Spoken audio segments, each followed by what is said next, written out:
আসসালামু আলাইকুম। আশা করি সবাই ভালো আছেন। সবাইকে আমার ইউটিউব চ্যানেলে স্বাগত জানাচ্ছি।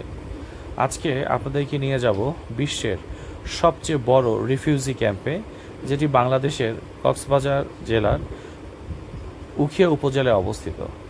এবং এই ভিডিওর মাধ্যমে আপনাদেরকে দেখাবো 2017-তে রোহিঙ্গা পিপল যখন বাংলাদেশে আসছিল তখন যে পরিস্থিতি ছিল তার পরিবর্তিত পরিস্থিতি 2025-এ এসে কেমন আছে রোহিঙ্গার সেই মানুষ, তাদের জীবনযাত্রা কীরকম, এবং এই ক্যাম্পের ভেতরে কি পরিমাণ উন্নতি হয়েছে।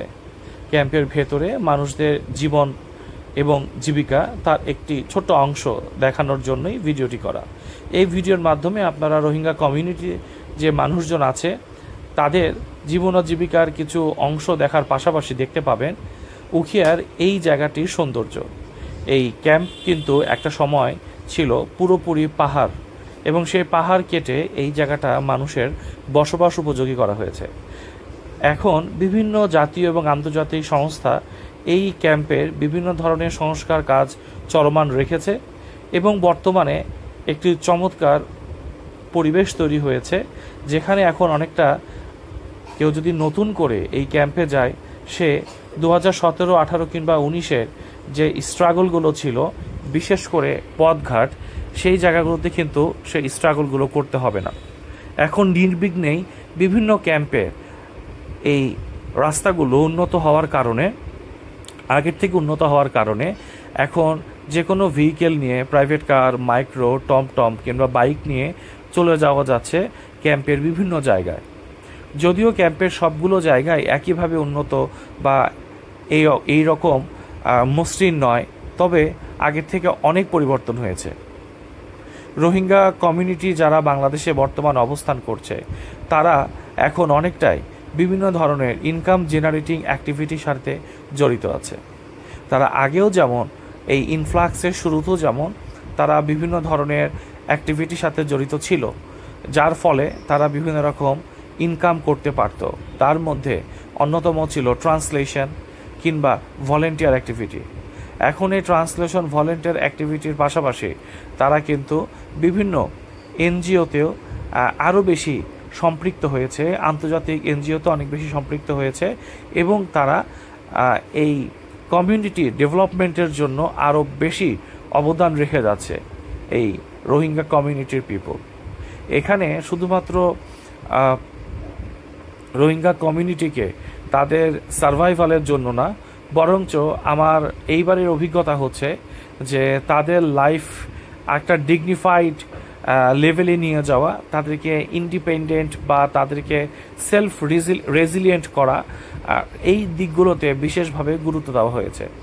আপনি এই সম্পূর্ণ ভিডিওটি যখন দেখবেন তখন বুঝতে পারবেন বাংলাদেশের রোহিঙ্গা ক্যাম্পের বর্তমানের ভেতরের পরিস্থিতি, দেখতে পাবেন কতটা উন্নত হয়েছে ভেতরের পথঘাট, দেখতে পাবেন এই রোহিঙ্গা ক্যাম্পের ভেতরেই কেনাকাটার জন্য, বাজার করার জন্য যেই জায়গাগুলো রয়েছে, তরি তরকারি কেনার যে জায়গাগুলো রয়েছে, কিংবা মুদির যে কেনাকাটাগুলো আমরা করি মুদির দোকান থেকে, সেই মুদির দোকানগুলো দেখতে পাবেন, এবং এই যে সুন্দর গাছপালা, প্রকৃতি, এসব কিছুই দেখতে পাবেন। বিভিন্ন আন্তর্জাতিক এবং জাতীয় সংস্থা এবং স্থানীয় সংস্থা যে বিভিন্ন উন্নয়নমূলক কার্যক্রম এই এমার্জেন্সি রেসপন্সে করেছে, সেই উন্নয়ন কার্যক্রমও আপনারা দেখতে পাবেন এই ভিডিওতে। বিশেষ করে রাস্তার দুই সাইডে আপনারা দেখতে পাবেন বিভিন্ন ধরনের কনস্ট্রাকশন অ্যাক্টিভিটি। এই যে দেখতে পাচ্ছেন এগুলো কিন্তু দোকান, হ্যাঁ, এগুলো হচ্ছে মুদির দোকান। এই মুদির দোকানে থেকেই তারা কেনাকাটা করে, এবং তাদের পোশাকও এখন কিন্তু ক্যাম্পের ভেতর থেকে কিনতে পায়। সেখানে রয়েছে সোলার প্যানেল সিস্টেম, এবং সোলার প্যানেল সিস্টেমের মাধ্যমে তারা বিদ্যুৎ ওখান থেকে সংগ্রহ করতে পারছে। আগের থেকে অনেক উন্নতই আমি বলবো এই রোহিঙ্গা ক্যাম্পে যারা বসবাস করছে।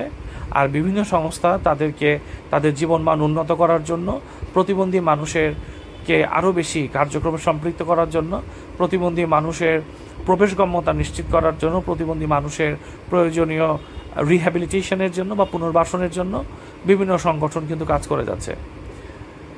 আমি আর বেশি কথা বলছি না, আপনারা ভিডিওটি দেখুন। ভিডিওটি দেখলেই আপনারা রোহিঙ্গা কমিউনিটি সম্পর্কে এবং রোহিঙ্গা ক্যাম্প সম্পর্কে একটা ভালো আইডিয়া পেয়ে যাবেন। আমি যে সময় গিয়েছিলাম সেখানে মাঝে মাঝে থেমে থেমে বৃষ্টি আসছিল। সো কখনো কখনো বৃষ্টির ছিটে ফোঁটা, কখনো রোদ, কখনো মেঘলা, এই 3 ধরনের অভিজ্ঞতাই এই ভিডিওর মধ্যে আপনারা দেখতে পাবেন। সবাইকে অগ্রিম ধন্যবাদ জানিয়ে আমি এখান থেকে বিদায় নিচ্ছি। আপনারা ভিডিওটি দেখুন এবং ভিডিওটি যদি ভালো লাগে আপনারা কমেন্ট করতে পারেন, আপনাদের মতামত দিতে পারেন। এবং এই ভিডিওটি শুধুমাত্র আপনাদেরকে এই ক্যাম্পের ভেতরে যে বর্তমান যে পরিস্থিতি, সেই পরিস্থিতি দেখানোর উদ্দেশ্যে ভিডিওটি করা, অন্য কোনো উদ্দেশ্য নয়। শুধুমাত্র দেখানোর চেষ্টা করা হয়েছে বিভিন্ন সংগঠন, বাংলাদেশে যে রোহিঙ্গা কমিউনিটি রয়েছে তাদের জীবনমান উন্নয়নের জন্য, তাদের জীবিকায়নের জন্য, তাদের স্বাস্থ্যের জন্য, শিক্ষার জন্য, কর্মসংস্থানের জন্য, তাদের বাসস্থানের জন্য যে কার্যক্রম হাতে নিয়েছে এবং যে কার্যক্রম 2017 থেকে পরিচালিত হচ্ছে, সেই কার্যক্রমে 2025-এ এসে কি অবস্থায় দাঁড়িয়েছে সেই দৃশ্যগুলো আপনারা দেখতে পাবেন এই ভিডিওতে। তো ভালো থাকবেন, সুস্থ থাকবেন। ভিডিওটি ভালো লাগলে আবারও রিকোয়েস্ট করব, কমেন্ট করবেন, জানাবেন আপনাদের মূল্যবান মতামত। ধন্যবাদ সবাইকে।